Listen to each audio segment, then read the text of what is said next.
Welcome to this 10-minute walk. This is a very short walk, ideally on a flat surface, and this is just about getting you moving. It's just about getting you from where you are at the moment to where you would, a bit closer, a few steps closer to where you would like to be, to where you see yourself. Maybe at the moment you've got a goal of walking a 5k, or maybe it's as simple as being able to walk pain-free without those niggling knees or lower back pain or foot pain.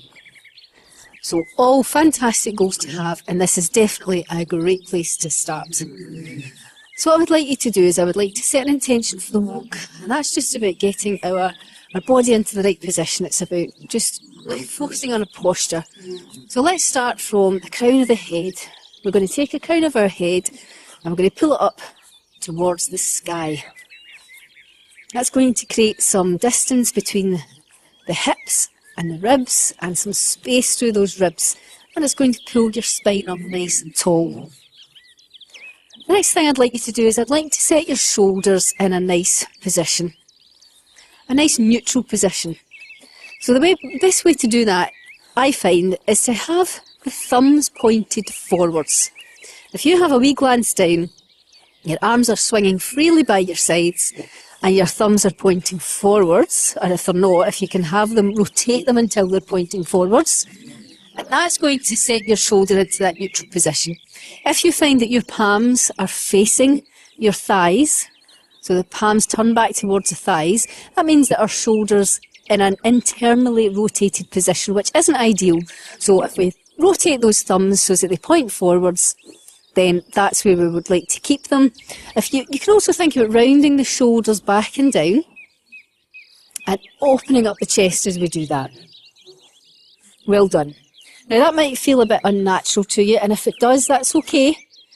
The more we do it, the more we form that habit, the easier that it will become. Excellent. So we're thinking about our posture, we're holding ourselves up nice and tall, we're thinking about the position of our shoulders. Let's think about what's happening in the midsection, the core. So the core are the abdominal muscles, and those are the muscles that help us to maintain good posture, and they hold our abdominals, the contents of our abdomen in place, and it helps to support our spine. And that can help to prevent lower back pain or injuries. So I would like you to think about, very gently, and it's not a big, huge movement, but very gently pull your tummy button towards your spine. It's only about a third of the way in, which can be difficult to imagine. So if you think about it as pulling your tummy muscles in as if you were tightening your belt, so tightening through one or two holes in your belt. The other way you can think about it, if you had a small child about belly button height running at you head first, how would you brace for that? You would just pull your core in very gently. Have a go at that. Great, good job. So yes, there's a lot to think about. I'm throwing a lot at you here, but the more we do it, the more it becomes just habit.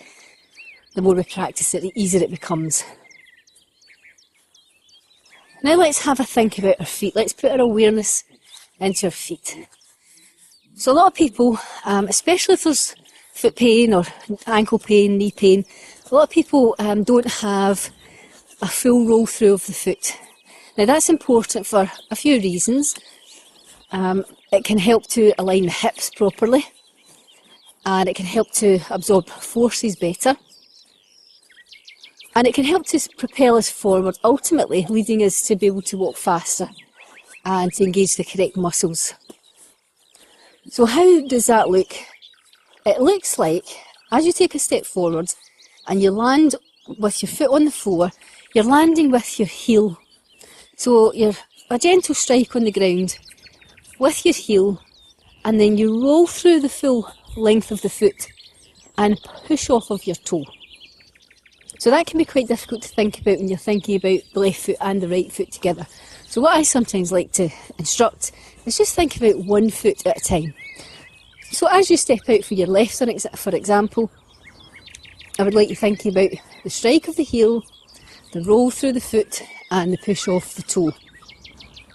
Just focus on that for a few seconds, maybe a minute, when you have time out with this tutorial. Just focus on that. This is just a quick run through today. Once you focus on one foot and you feel quite comfortable in that, then I would like you to go and focus on the other foot, the same thing again. Strike with the heel, roll through the foot and gently push off the toe. It's not an aggressive push at this stage. This is just about movement and focusing on the correct movement patterns for the body. So gentle heel strike, feel yourself rolling through your foot and pushing gently off the toe. What some people often do is they land with a flat foot, so they don't land on the heel and they don't have that ability to roll through the foot, which prevents us from using the muscles in the feet, and then that translates further up the body into the hips and everything, the knees, the hips and the lower back. So it's a lovely wee exercise to practice, and it's one I would encourage you to have in your mind as you're walking along. Excellent. So the focus of this walk, as I say, it's about just getting you started. It's about just beginning to move your body in the right direction. We don't want this walk to be particularly intense. I like to use a scale of effort from 1 to 10, 1 being not any effort at all, and 10 being absolutely wiped out, exhausted.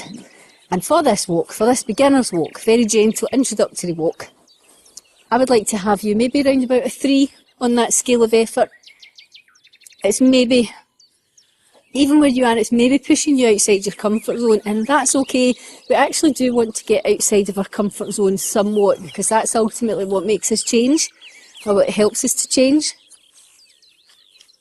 So if you find that you're slightly out of breath is good, but we don't want to be panting and huffing and puffing to the point that we couldn't necessarily carry out a conversation.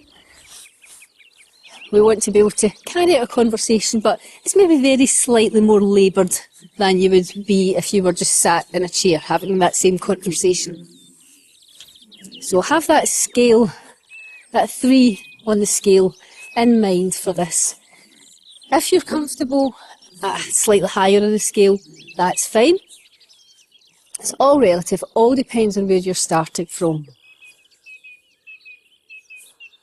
Well done. I know, lots to think about. Who knew walking could be so complicated? Keep going. You're doing great. Let's just check in with some of the things that we've been chatting about already. Are you still pulled up nice and tall, crown of the head towards the sky? Are your shoulders still in that neutral position? The arms swinging freely back and forth by your sides and those thumbs pointed forwards. That might feel like an unnatural position. You might have to work a wee bit harder to hold those thumbs forward. We tend to be quite closed off and hunched forward, shoulders rounded forwards, just because of our sedentary lifestyles, the fact that we sit a lot at a computer, or, driving, texting. So it's important to have those shoulders open, that chest open, and it's a great way to do it. So thumbs are pointed forwards, core muscles very gently engaged, not so much that you're struggling to keep breathing naturally, just a very gentle pull in, and those feet striking gently with the heel, rolling through the foot, and a very gentle push off the toe. You might not feel a lot of propulsion at this stage, and that's fine. We don't need propulsion, a lot of it, at least not right now. That's something that we'll very much build up to. But how do you feel? Just check in. Do you feel good? Do you feel that everything's maybe a bit looser than when you started? Maybe the heart rate has come up a wee bit and you're feeling the blood start to pump. Maybe you don't, and if that's the case, you can maybe walk a wee bit faster and get more of that propulsion off the toe. It really just depends where you are.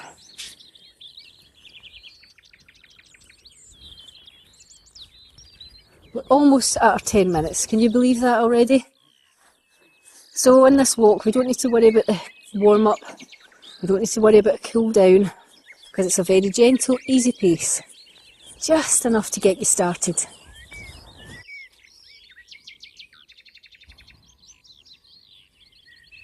Thank you so much for joining me today. I really appreciate you giving up that time to come and spend it with me, and hopefully I can help you on your journey to getting to walking that wee bit further and faster and fitter. I hope to see you on another walk. Bye.